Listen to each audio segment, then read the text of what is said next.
Tear shell gas use করে, তারপরে হচ্ছে কি সাউন্ড গ্রেনেড ইউজ করে। দফায় দফায় টিয়ার সেল নিক্ষেপ করছে, জল কামান নিক্ষেপ করছে, তারপরে আপনারা রাষ্ট্র থেকে কোনো নির্বাহী আদেশ পাচ্ছেন না। এই বিষয়ে আপনি কি বলবেন এবং আপনাদের পরবর্তী আন্দোলন কি হবে?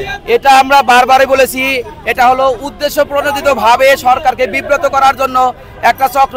পোশাক ছাড়া এসে আমাকে টেনে হিসড়ে এই পোশাক ছিঁড়ে ফেলেছে। এই পুলিশ প্রশাসনের বাইরেও কিছু লোক আছে, বিগত সরকারের মানে এজেন্ডা বাস্তবায়ন করার জন্য মন্ত্রণালয়ে কিছু লোক আছে এবং একটা সিন্ডিকেট চক্র আছে। এই সিন্ডিকেট চক্র বারবার আমাদের মানে নিয়োগ বঞ্চিত করে রেখেছে।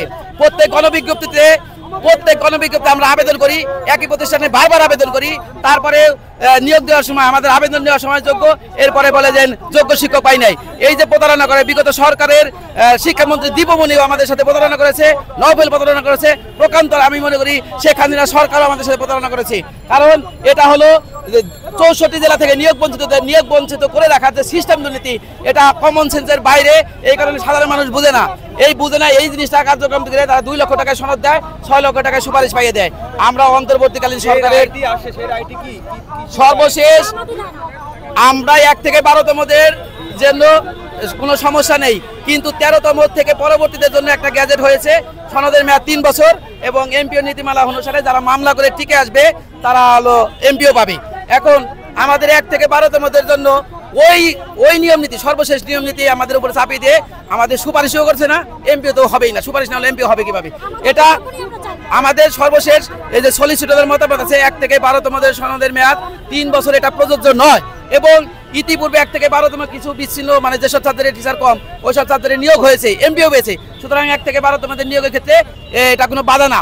তবু তারা সম্মিলিতভাবে বলে যে সবার জন্য তো একটা সিস্টেম থাকবে, জলে জলে সিস্টেম হবে কিনা, এই কথা বলে তারা আমাদের নিয়োগ বঞ্চিত করে রেখেছে।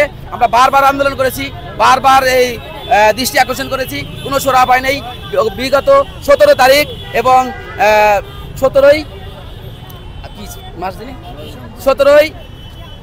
বিগত 23 এবং 22 এবং 23 তারিখ শিক্ষা প্রধান উপদেষ্টার APS2 এসে আমাদের আশ্বস্ত করেছে আপনাদের নিয়োগের ব্যাপারে দেখব, এবং আইনের ব্যাখ্যা দিয়ে আমাদের বারবার আটকে দিচ্ছে। বিগত সরকারের যেখানে বিতর্কিত রায়গুলো পুনর্বিবেচনা করা হয়েছে, কিছু ক্ষেত্রে বাতিল করা হয়েছে, সেখানে আমরা NTRCর আয়না ঘরে কেন বন্দী থাকবো?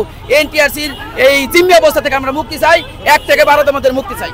আমরা অবস্থান কর্মসূচি করছিলাম, কিন্তু ঠিক তখনই পুলিশ পিছন থেকে এসে আমাদের উপরে হামলা করে, টিয়ার সেল গ্যাস ইউজ করে, তারপরে হচ্ছে কি সাউন্ড গ্রেনেড ইউজ করে, আর কতগুলো নারীদের সাথে খারাপ আচরণ করে এবং মারধর করে উঠিয়ে দিয়েছে। আমাদের কিছু নারী এবং পুরুষ যারা এখনো থানার ভেতরে আছে এবং আমাদের সভাপতি সাধারণ সম্পাদক সকলকে ধরে নিয়ে গিয়েছে। সকলের প্রতি যে অত্যাচার করেছে এটা আমাদের কাম্য ছিল না। আমরা সকাল থেকে শান্তিপূর্ণ ছিলাম, কিন্তু আমাদের সাথে ভীষণ খারাপ আচরণ করেছে।